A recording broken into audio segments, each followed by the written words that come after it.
Oh là, qu'est-ce tal? Donc je vais vous faire une vidéo sur les matchs de Ligue 1 de ce week-end, donc de 3 en particulier, de l'OM face à Angers, de Monaco face à Bordeaux, et puis du Paris Saint-Germain hier soir. Donc je vais commencer par l'OM.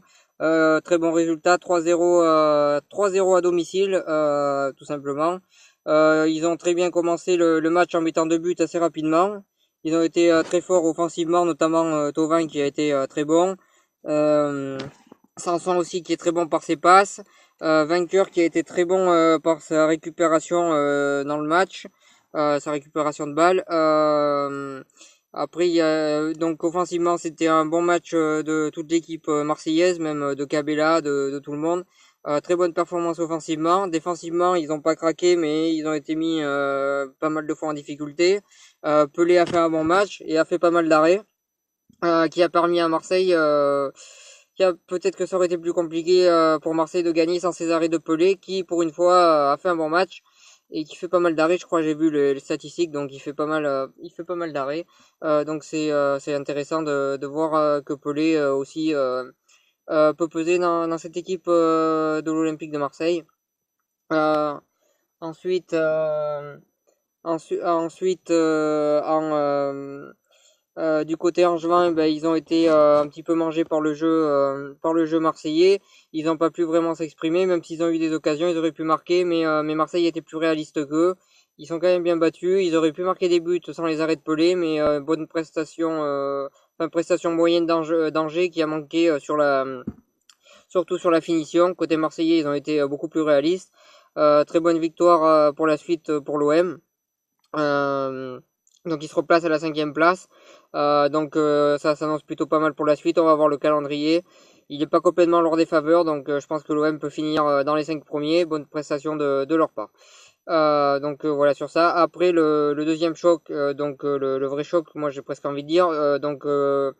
D'un côté Monaco, de l'autre Bordeaux. Donc Bordeaux a joué un jeu très défensif durant tout le match, a craqué en deuxième mi-temps, mais durant la première mi-temps, ils ont empêché Monaco de pouvoir bien jouer. Et ils ont surtout empêché à Lemar et Bernardo Silva de pouvoir exprimer leur jeu bien normalement. Ils les ont très bien bloqués, ils ont joué très bien avec leur bloc défensif. Donc ils ont fait un très bon match défensivement. Bordeaux, offensivement, ils n'ont pas montré grand-chose. Ils ont joué par contre-attaque, mais de manière plutôt intéressante. Ils se sont bien battus. Bon, après c'est vrai que Monaco était plus fort et que même le jeu défensif a pas payé, mais le jeu de Bordeaux tenait la route, et en plus ils avaient des contre-attaques assez rapides qui auraient pu finir par but plus d'une fois, même s'il y a eu qu'un but pour eux, c'était un but casquette, mais il y aurait eu pu avoir plus de buts pour eux. En tout cas, match très intéressant de la part de la part des Girondins. De l'autre côté, Monaco, donc on a Lemar et Bernardo Silva qui ont eu du mal, comme j'ai dit, à s'exprimer à cause tout simplement de la bonne défense des Bordelais. Ensuite, il y a Mbappé qui, malgré que la défense soit bien placée, a continué à provoquer des occasions et a été très bon durant tout le match. Euh, Très bonne prestation d'Mbappé qui a quand même tout fait pour marquer. Germain, il a eu du mal à récupérer les ballons devant quand on lui les a envoyés. Donc match plutôt difficile pour lui. Ensuite Moutinho qui joue pas d'habitude, qui met un but magnifique. D'ailleurs la trajectoire au début, je pensais que ça allait passer à côté, mais non, c'est passé en pleine lucarne. Vraiment magnifique ce but de Moutinho qui fait une bonne performance, qui prouve qu'il est un très bon remplaçant pour l'équipe de Monaco. Ensuite en défense, ils ont plus ou moins tenu le choc, mais surtout ce qui est à noter défensivement, c'est que quand les latéraux, que ce soit Mendy ou Sidibé ont monté, la défense monégasque a automatiquement été en difficulté, et c'est en grande partie grâce aux latéraux que l'AS Monaco a pu marquer. Donc très bon match des latéraux qui a permis à Monaco de marquer des buts. Donc c'est un bon match des deux côtés. Monaco méritait peut-être un petit peu plus la victoire. Ils ont gagné. Donc tant mieux. En tout cas, match très intéressant que j'ai trouvé personnellement. Ensuite, le dernier match, donc Paris-Lorient. Enfin Lorient-Paris. Lorient qui avait joué en contre-attaque, mais qui a plutôt pas mal joué en contre-attaque, qui s'est procuré quand même quelques occasions, qui a posé des difficultés au PSG, vu que le PSG n'a gagné que 2-1, ils ont marqué leur but. Donc très bon match de la part de Lorient qui a vraiment tout donné et qui grâce à ce jeu-là a pu se procurer des occasions et a pu défendre pas trop mal. Donc bon match des Lorientais hier qui se sont vraiment bien battus. D'ailleurs, pour en revenir sur cette équipe de Lorient, vu que j'ai l'occasion d'en parler, c'est pas souvent, c'est vrai que je suis assez triste que cette équipe soit dernière du classement parce que je trouvais que c'était une équipe qui proposait du beau jeu, qui a toujours proposé du beau jeu de passe, et je trouve dommage qu'une équipe comme ça descende en deuxième division, vu qu'ils vont sûrement descendre. Donc je trouve vraiment ça très décevant. Ça fait partie des équipes que j'aurais préféré qui restent en première division parce qu'ils avaient un jeu, ils avaient un projet.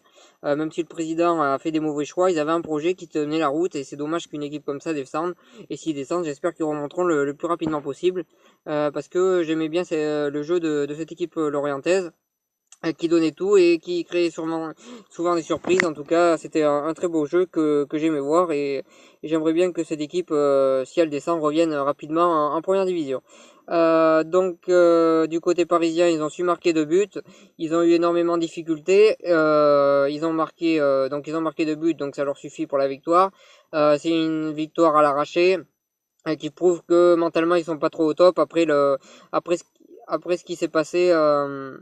Après ce qui s'est passé tout simplement, face à Barcelone. Voilà, ça c'était à noter aussi. Alors ensuite, ce qu'on voit, c'est que les remplaçants que Unai Emery a, on a l'impression qu'il humilie un petit peu ses remplaçants. Et là, on a l'impression que ses remplaçants ont plus du tout envie de jouer, hein, parce que quand on voit Aurier qui met 10 minutes pour mettre ses chaussettes, mettre son maillot et tout le tralala, on voit bien qu'il avait aucune envie de rentrer. Que les remplaçants du Paris Saint-Germain en ont marre de vivre humiliation sur humiliation, que ça soit lui, que ça soit Ben Arfa, que ça soit Krukoviak, etc. Ils en ont un peu marre de se faire humilier par leur entraîneur, ça se ressent. Et je pense que dans les semaines à venir, il va y avoir des problèmes dans les vestiaires parisiens parce que le fait qu'ils aient perdu en Ligue des Champions va faire que finalement les remplaçants qui sont humiliés systématiquement par Unai Emery, je pense que ça va finir par avoir des débats dans les vestiaires et ça va sûrement mal finir pour le PSG parce que la gestion d'Unai Emery de bannir des joueurs comme ça, des totales humiliations, je pense que ça va vite les énerver et ils vont vite se révolter dans les vestiaires, je pense. Et c'est pas très bon pour la suite du PSG. Je la sens pas très très bonne, même si là ils ont gagné à l'arraché 2-1. Je le sens pas très bien pour la suite du PSG. En tout cas, on va voir. Mais en tout cas, c'était une victoire à l'arraché. Ils n'ont pas été grandioses hier. Ils gagnent 2-1 avec un petit peu de réussite. Mais ça prouve que par la suite, c'est plutôt un résultat inquiétant qu'autre chose pour le PSG. Donc voilà ce que j'avais à dire sur l'analyse de ces 3 matchs. Merci de m'avoir suivi. Si vous avez aimé cette vidéo, n'hésitez pas à partager, à liker, à en parler autour de vous. Et moi, je vous souhaite une bonne continuation.